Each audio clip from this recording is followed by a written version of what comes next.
ब्रज में ऐसी थोड़ी राधे राधे होती, कोई करता है कृष्ण कृष्ण।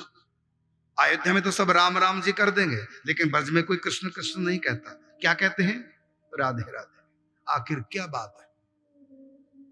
और राधा रानी, कृष्ण को कोई राजा नहीं कहता। हाँ, राम जी को कहेंगे राजा राम, लेकिन सीता को कोई रानी नहीं कहता। सीता रानी कभी सुना है शब्द? सीता देवी, सीता माता सब कहेंगे, लेकिन सीता रानी कोई नहीं कहता। कारण क्या?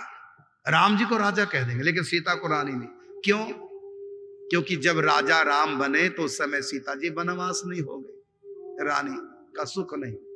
अकेले राम जी हैं राजा, गद्दी पर बैठे, बाएं भाग में रानी नहीं, वनवास नहीं है सीता उस समय। और लेकिन यहां ब्रज में उल्टा है, यहां कृष्ण राजा नहीं है, यहां ब्रज की रानी है।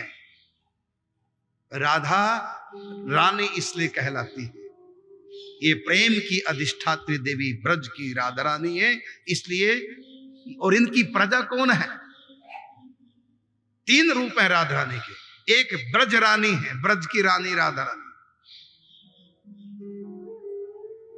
एक रानी है निकुंज की, कहा एक राधा ब्रज में बसे, दूजी रास विलास, तीजी कुंजन में बसे दुलरावे हरिदास।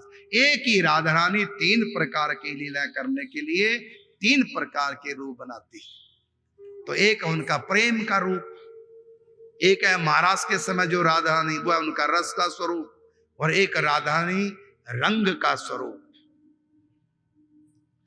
तो निम्बार्क संप्रदाय के जो इष्ट हैं वो राधा रानी है, लेकिन उपासना युगल की करते हैं, क्योंकि राधा रानी का बिहार ने रूप स्वीकार किया है निम्बार्क संप्रदाय में। और बिहार किसके साथ कर रही है? तो प्रीतम श्याम सुंदर के साथ, भगवान के साथ नहीं, क्योंकि यहाँ कृष्ण की भगवत्ता का प्रवेश राधा रानी के राज्य में नहीं है। प्रीतम के रूप में श्री कृष्ण, प्रेमी के रूप में श्री कृष्ण है, न कि भगवान के रूप में। हाँ, गोलोक धाम में थोड़ी थोड़ी भगवत्ता है, वो भी थोड़ी भगवत्ता। और निकुंज में भगवत्ता 0, निकुंज वृंदावन में भगवत्ता ऐश्वर्या 0, और गोलोक धाम में कभी कभी ऐश्वर्य आता है,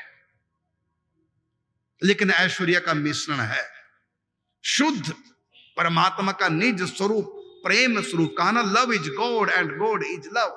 वेद ने जिसको रसो वैसा कहा, वो जो उनका सबसे गुप्त रूप है वह है निकुंज वृंदावन में, वही उनका निज स्वरूप है। प्रेम रस रंग ये भगवान का निज स्वभाव है। गोलोक धाम में ये कह लो कि निकुंज वृंदावन उनका घर है, गोलोक धाम उनका ऑफिस है, और ये सारे ब्रह्मांड उनकी फैक्ट्री, उनका कारोबार है।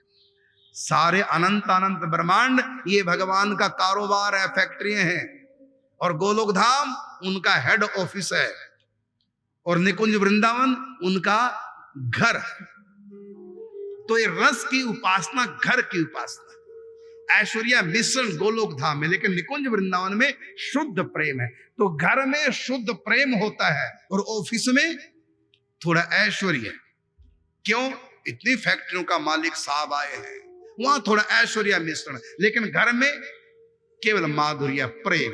तो श्री कृष्ण का निकुंज में प्रेम, निकुंज वृंदावन में उनका घर है। तो निकुंज वृंदावन उनका निज घर श्यामा श्याम, और गोलोक धाम उनका हेड ऑफिस, और ये अनंत अनंत ब्रह्मांड उनका कारोबार है।